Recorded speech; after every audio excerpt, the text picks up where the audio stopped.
everyone, back to my channel. If this is your first time here, pull up a seat, sit down. We're going to talk about this non-spoiler review. You all know the drill. If you've been here before, I thank you for returning and reviewing and liking or even commenting. Whatever it is you dig to do, I'm enjoying it. I love seeing you guys interact with my videos in some way, shape, or form. This is Ocean of Blood by Darren Shan. It is part of so this is from the series called The Saga of Larton Crisply, which is a prequel to the Crypto Freak series, or the Saga of Darren Shan series, when Larton was a young vampire and not the old vampire that you see nowadays if you read the Crypto Freak series. So what made me read this book? It is the second book in the series of the Saga of the Larton Crisply, and I wanted to know about his journey. I still got 2 more books to read, and no, I did not draw from my TBR. If you know that already, you know that already. Because it's green, and I'm not into green yet, because I haven't finished green. But 1, 2, 3, 4. I'll be able to pull green next. I'll be able to start pulling green next month. Yay, next month I'll be pulling green, green, green, green, green. I'm moving on. Anyways, the blurb. Larton Crisply and Wesker Flack join the Cubs, wild young vampires with a taste for mindless enjoyment. But soon, Larton must decide whether he will be true to his master and his principles, whether he will lose himself in blood. Dun dun dun. Alright, so this genre is considered to be teen and young adult. Did it live up to my expectations? Yes, for a teen novel. It did. For a young adult, it was lacking. And for adults, it's severely lacking. But, you know, mindsets change as you go on. I still enjoyed learning about his past, but there could have been more. I feel there could have been more substance to this. Because it's very small, and, like, literally, the title thing is like that much. That much is like about the Ocean of Blood thing, which is a little sad, in my opinion. Because that's not a lot. That's literally not a lot, and I'm hoping the next ones are going to be a little more, but I figure they're both going to be about travel and discovery, and then the title of the book, because Palace of the Dam is next, and haven't read it yet, but Larton Crisply has gone to find it in the 3rd one, I think, by accident. You'd have to stick around for the spoiler section, which is coming up, so we'll get to that in just a minute. Alright, so should you go and read the story/series? Yes, if you enjoyed the Crypto Freak series, you will enjoy this one. So far I have. Though I gotta say, I would have preferred a little more substance for what the title is called. Could have called this anything else, and it would have probably been better. Like The Journey of Larton Crisply, because it's true. The first one, Birth of the Killer, is technically vampires were killers at one point in life. So yes, there's that. That made sense. That title fit. Ocean of Blood does not fit, really, except for the very small portion at the end, which is only like 3-4 chapters. Since the chapters are very small, it doesn't take you very long to get through that. And so that's what makes that a little disappointing. So, if you want to stick around for the spoilers, go ahead and do so. I'm not going to stop you if you want to dip out because you don't want to be spoiled, because you want to go and read this book. You might be a young child, teenager, and you're like, oh, that sounds interesting. I want to go read it. Go ahead, do it, and then come back and read this, watch the spoiler section of this. And while you're going, if you want to leave a like, comment, or even your lovely subscription, it helps me out. It really does. Maybe it'll help me out more in the future if I get enough, and you could help me get enough. I promise. I want to do something like this like almost full time, because I have mentioned before I do have 2 channels.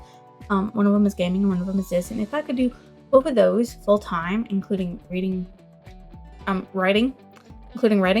I would love it.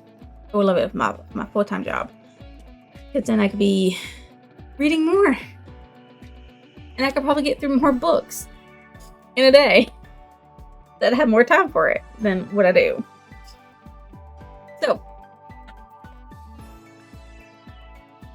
let me out and I can give you more bookish content. Alright guys, if you haven't left for the spoiler section of the review, you need to do so now. Otherwise, here we go. Alright, Lawrence Christian is our main character. He has a nickname called Quicksilver because he is quick with his hands and he can do a lot of cool tricks and techniques that he really shouldn't be doing, but he's a vampire, so you know. Morals like that are not on their agenda at all. Like, super duper not on their agenda. Sebanile's in this, yes. But Sebanile's like, you gotta go your own way. I can't influence you. I can only do what I want to do. And he settles as a quartermaster for the Vampire Mountain because he's tired of adventure and going places. And he really likes his role as the quartermaster. So he's really no help to what Lord Larton needs. So there's that. Wesker Fleck is still in this, and he has actually settled down to be not a general, but I think it's something else that Wesker was. A guard. A Vampire Mountain guard. Even though he still hates the Vampinese, and he's talking with other Vampinese haters and wanting to go to war with them because, you know, Vampinese killed his family. He settled down and he's a guard now, and he's doing pretty good, better than Larton is. Perisky comes back in this, but basically Perisky's like, hey, Larton, I think you need to come back, finish being a general, so that way you can move up the building, because I think you could eventually become a prince. I think they're that good of a vampire that you could become a prince, because we need the younger generation, and I think you would fit right in. So there's that. We also meet the in-character Abraham Stoker, the one who wrote the book Dracula, who was following Paris to learn more about vampires so he could write his book about vampires and not mention anything true at all within it.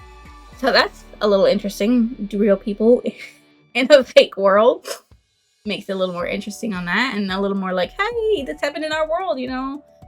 Abraham Stoker is like in this one at this current time as a young writer. Vancha March shows up for a little while in this. He was actually raised by the Lady of the Wilds.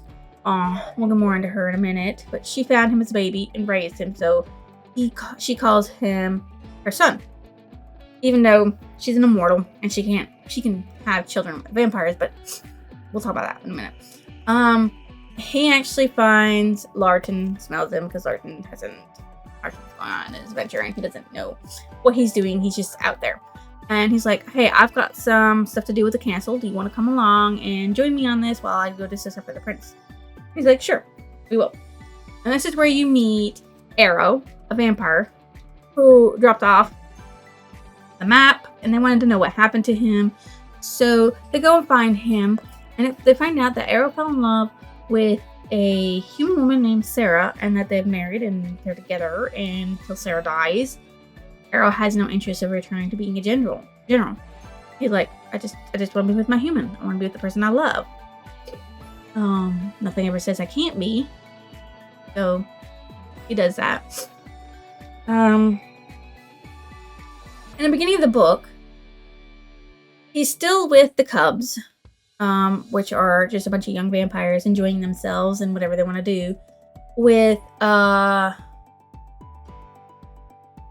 Hanish Ul, Yeba, and Zulapon. Hanish Ul makes himself like leader of the Cubs that Larton is within, and Yeba and them all follow, and they get challenged by a Vampinese called Randall Shan, which is something that Vampinese can do. They challenge vampires to a duel, and regardless of who wins and who loses. Nobody can do anything because it's an official rule that they can do that. They can walk up and say, hey, I want to duel you, give my name, and they fight, and everybody around them witnesses it, and then they go their separate ways because there's absolutely nothing they can do. Nothing at all. Okay. He ends up killing Zula Pum, who takes the challenge, even though Tanish Ul should have, knowing that none of them could defeat the Vampinese because it was an adult vampire and they're just cubs and they don't have the power to do that, and they knew it. But they all looked at their leader, Tanish Ul, and he didn't step up. So they actually kind of blacklisted him, and he had to leave banished. Like, they wouldn't see him again for the very, very, very long time because, hello, you dishonored yourself in front of all these people. Des Tiny, actually learned his name is Desmond Tiny, the Keeper of Things. He's actually watching Larton since the end of the last book. He's following Larton's destiny and trying to make sure nothing gets in the way of what's going to happen between Larton and the rest of the world, because he wants it to go the way it's supposed to go and not be stopped. Lady Ivana is a lady of the wild. She's actually Desmond's created daughter for the purpose of having a child, taking on a mate and having a child with vampires or with the Vampinese, and they're allowed to woo her whenever she allows it, and not many have been given permission to go to her home. Larton actually gets permission to go to her home, where he meets Malora, who was taken as a child after she lost her family to be the assistant to Ivana, which she takes young girls and makes them her assistants. She treats them like shit, but she knows they're just not going to be around for long, and they're human, and all this stuff. Malora sees Larton Cripsley and decides that she wants to leave with him when he gets kicked out of Ivana's home for trying to kiss her when she didn't want to be kissed, because they were both drunk off from alcohol. Heavily drunk. Well, he was heavily drunk because she was tipsy. And she kind of allowed him to get too close for that. And she said, get out of here. And she just wanted him to get out for a little bit so they could both cool down and for him to come back. But because she hears this ticking sound, she doesn't stop him from fleeing completely from her area, because her father shows up and he's like, yeah, I don't want you to get involved no more. Destiny will be destiny. He's done what he wants. He's what he thought he should do, and you can't step in and interfere. She's like, okay, I pray for you both. Because Malora flees with him, and she ends up falling in love with him, which is her doom and his doom. Before that, you meet during a vampire gathering. You meet Vanze Blaine, who works in the gaming halls as a volunteer. And he swears to himself he'll never do it again, but then he volunteers when it happens again. You also meet Mika Verleth. He's a vampire assistant who's trying to become a prince one day. And he actually had been training himself to be able to howl the longest so he could get the title Mika the Howl, so he could get some respect and some stars on him saying, hey, look, I'm a vampire that you should notice. He wants to be a prince. And then you meet the Guardians, which is what makes Larton leave Stebanile after being back with him for a while. Was because of that. He was restless. He didn't know what he wanted to do. He didn't know if he wanted to be a general, and he felt he was missing something in his life, but he didn't know what it was. And he meets the Guardians, because the Guardians have a problem with a buildup of dead vampires. So what happens is, on Vampire Mountain, the Guardians, who are humans that live in Vampire Mountain, that are taken care of by the vampires that live there, they take care of the funeral rites for dead vampires and send them through the mountains river to be tossed out into the world, floating. What happens. They have a build-up, and every couple of centuries or so, they need somebody to push the bodies or dislodge them, and that's what the vampires do. And Larton gets involved in that, and he does that, and he realizes that he doesn't want to end up like that right now.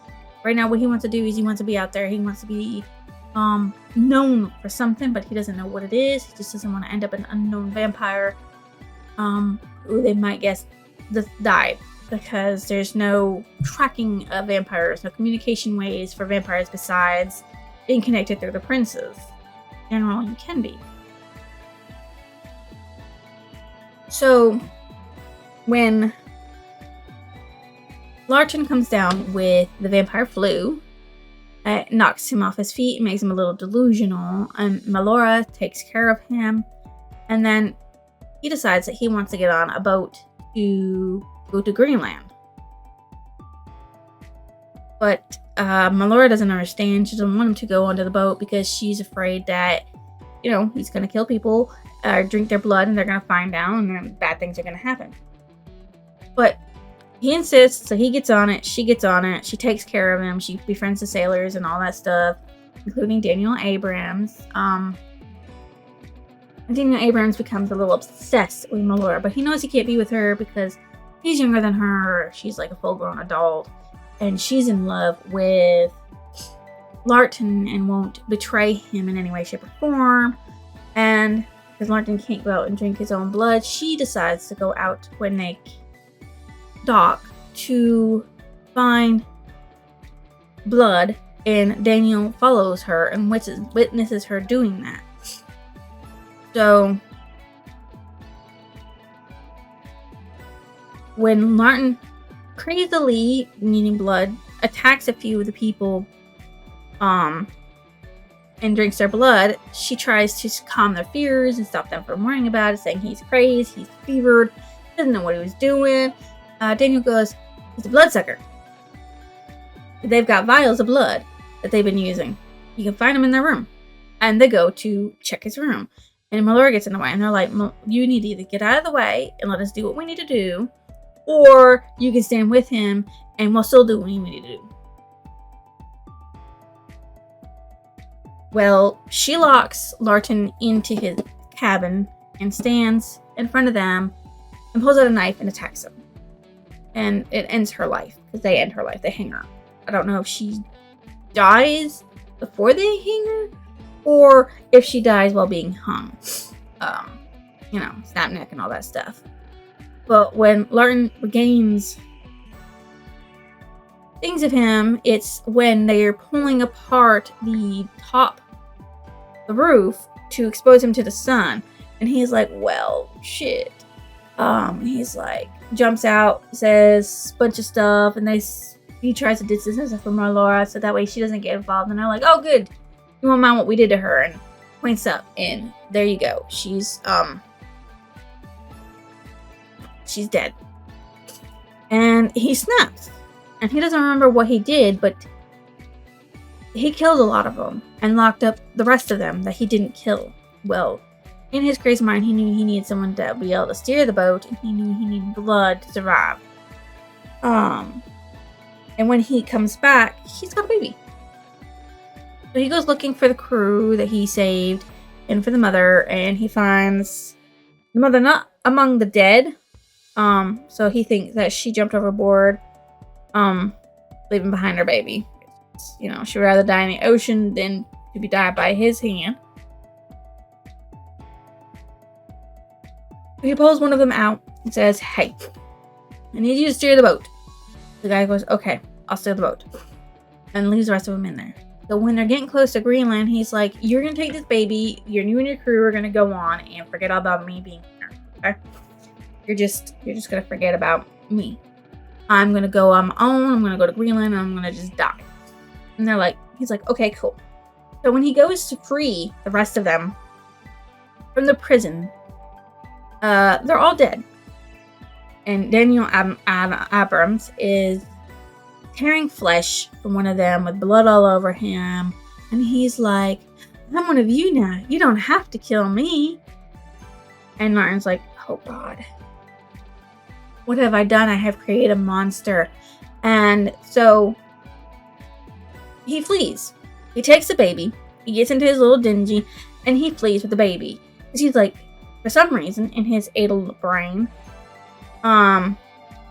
not thinking about it, he should have just killed Daniels and left the baby because he doesn't know how to take care of a baby. He doesn't know how to raise a baby, especially a human baby. He doesn't know nothing about that kind of shit. So now he's in Greenland, in the frozen tundra with a baby. And he's most likely going to find the Palace of the Damned, because that's literally what the title of the next book is. And that is one of the vampires who didn't agree with a peace treaty between the vampires and Vietnamese, and his crew went to go die. It was in Greenland in their own palace of ice that they built. So I'm going to assume that Lauren Cripsley finds it. And I don't know, has a fucking baby. Like, question marks on that. Question marks on that. There's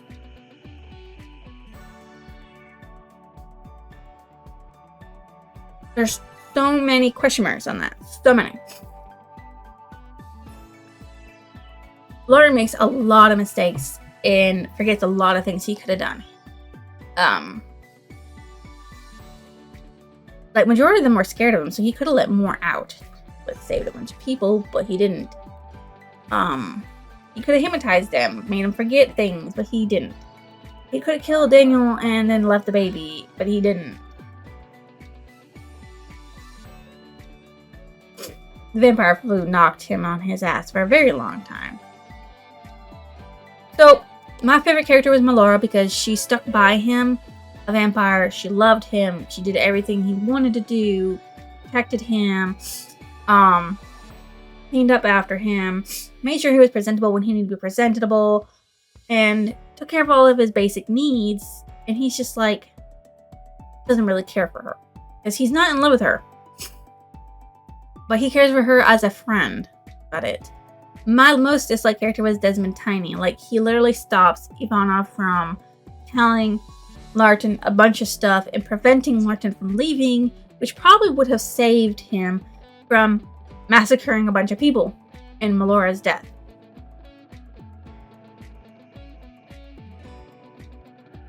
Because maybe the vampire flu wouldn't have been caught by Larton until later, and he might have gone to a different ship, and maybe they all would have lived. Who knows? What's as memorable was Larton is being followed and watched by Desmond Tiny, who pulls the strings of fate oh so well. And he doesn't like anybody else messing with fate or destiny. Because he is like the destiny. He is the universe of destiny. And he can do what he wants. My favorite passage from the story is Larton had to make the first move. Change was essential, but only the trainee general had the power to take his life by the scruff of the neck and shake it up. So this is back when Sebo was like,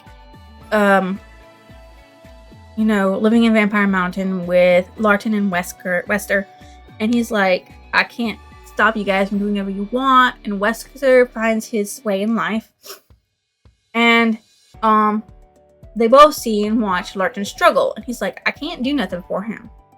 There's nothing I can say to ease his worries, to give him what he needs. He needs to do it by himself. And he knows that Larton can do it. He just gotta get out there and do it. My favorite quote is, Destiny watches over all of us, she said softly. But some catch its eye more than others. So this is Ivana's way of telling Larton, look, Desmond Tiny is very interested in you. You caught his eye. But he's watching over you far more closely than anybody else in the world. But he doesn't understand that. Because he doesn't know Desmond Tiny has chosen him. And she can't say nothing. So he doesn't even think that he doesn't even think it's something important. You know, guys, when I record these videos, my nose always feels weird. And I forgot to take my medicine. I will do that after this video. Allergy medicine, by the way. What I thought about the ending of the book. For a few decades old vampire, he sure does not use his head at all. That poor baby. And everything. Like, why are you taking this baby? Why did you not kill Daniel? Who's crazy now and probably will kill more people along the way of his life. He thinks he's a vampire now when he's not. What book did it remind me of? It reads a little like Harry Potter and the Crucifix series, but mainly like the first Harry Potter book, where a lot of the setup happens, and then the plot happens. This book, as you know, is part of a series called The Saga of Larton Crepsley and has 4 books in it. I rate this a 3.75. It had too much journey and not enough about the reason the book was called The Ocean of Blood. So I will see you next illusion.